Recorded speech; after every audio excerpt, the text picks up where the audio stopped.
Devocionais, a Bíblia toda em um ano. Hoje, 1 Crônicas, capítulos 13 a 15. Esses capítulos, os capítulos 13 a 15 de 1 Crônicas, voltam a tratar daquele que é um dos assuntos principais no livro das Crônicas, a adoração a Deus. Após o retorno do exílio, Israel, Judá, precisava aprender a voltar a adorar a Deus do modo correto. Precisavam compreender novamente a centralidade do culto verdadeiro, do culto ao Senhor na vida desse povo pós-exílio.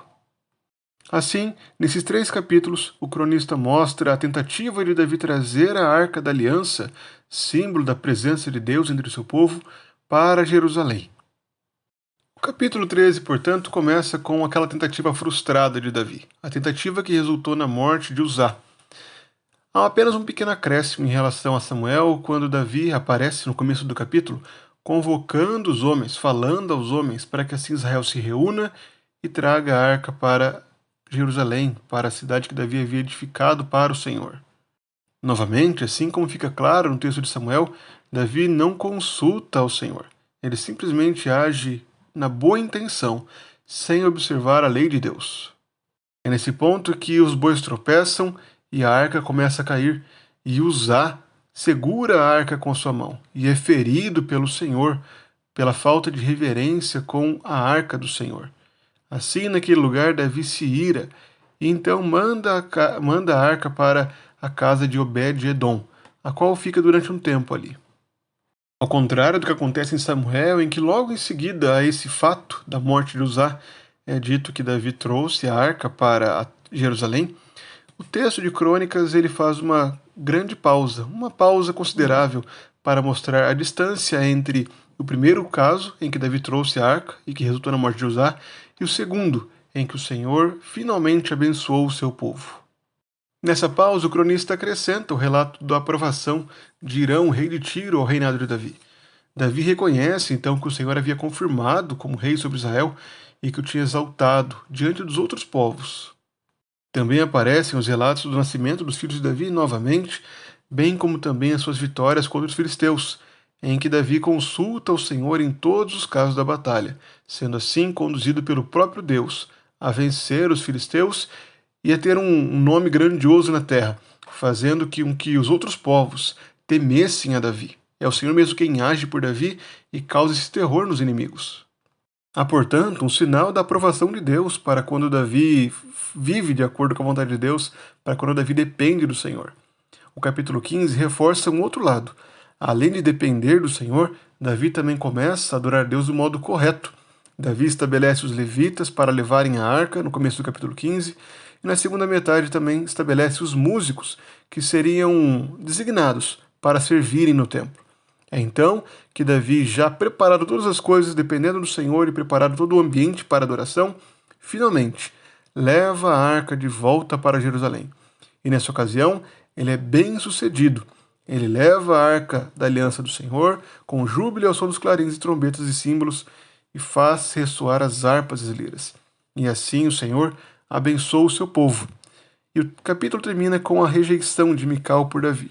Porém, não traz aqui também aquela palavra de Davi para Mical, que a repreende por esse desprezo a ele.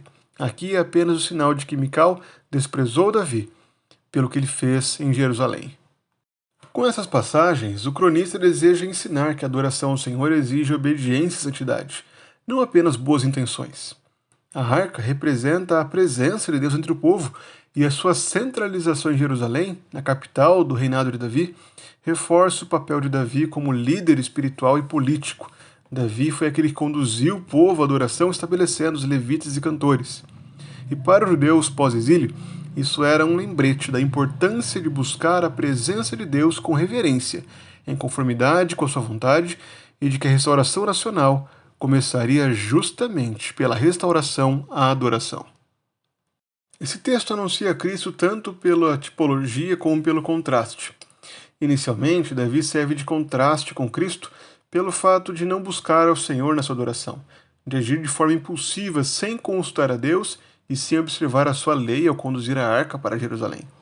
Porém, a conclusão do capítulo mostra Davi como um tipo de Cristo, como aquele que finalmente observou a lei de Deus, estabeleceu os levitas, os cantores, preparou todo o caminho e assim levou a arca do Senhor para Jerusalém, conduzindo seu povo à adoração verdadeira, conforme a vontade de Deus. E é justamente por meio de Cristo que nós somos capacitados a adorar a Deus em espírito e em verdade, do modo que é exigido. Adorar a Deus em espírito é necessário porque Deus é espírito. A adoração a Deus deve ser parte da nossa relacionamento com Deus, que é espírito. Ao mesmo tempo, adorá-lo em verdade significa a fidelidade ao seu desejo, aquilo que ele estabeleceu em sua palavra, como meio para que nós adoremos. Cristo conduz o seu povo pela palavra, para uma adoração de acordo com a vontade do Pai. Além disso, a arca é o lugar onde a presença de Deus se manifestava, e Cristo é a presença de Deus diante de nós. Agora, nós não temos a arca da aliança, mas temos a Cristo, aquele que manifestou ao encarnar justamente Deus conosco, o Emanuel, o Deus habitando em nosso meio, tabernaculando entre nós, cheio de glória. Assim, portanto, é nosso dever viver em reverência e santidade diante de Cristo, honrando com a nossa vida. E é assim que nós aplicamos esse texto, reconhecendo que a adoração exige reverência e fidelidade à palavra de Deus. Nós não podemos adorar a Deus como bem entendemos. O Senhor nos deu em sua palavra instruções para que nós o adoremos de modo aceitável, de modo agradável, não somente com os passos que ele exige, mas com a postura que ele exige, com reverência, com temor, com alegria, mas não esquecendo que nosso Deus ele é um fogo consumidor e que é zeloso pela sua glória. Pois o zelo sem conhecimento, que nós muitas vezes podemos ser levados a cometer, resulta em destruição. Embora Davi tivesse boa vontade, ele faz isso de forma contrária à palavra de Deus. E isso resulta em destruição. Pois a verdadeira adoração, ela resulta em glória a Deus. E por mais que ela pareça uma tolice para algumas pessoas, por mais que obedecer à vontade de Deus ao adorar pareça algo tolo e muito exigente, na verdade isso é precioso a Deus. Pois Deus é um Deus de ordem, um Deus que deseja zelo ao adorá-lo. Que nós nos aproximemos de Deus, nos seus termos, de forma agradável a Ele, como Ele mesmo prescreve em sua palavra.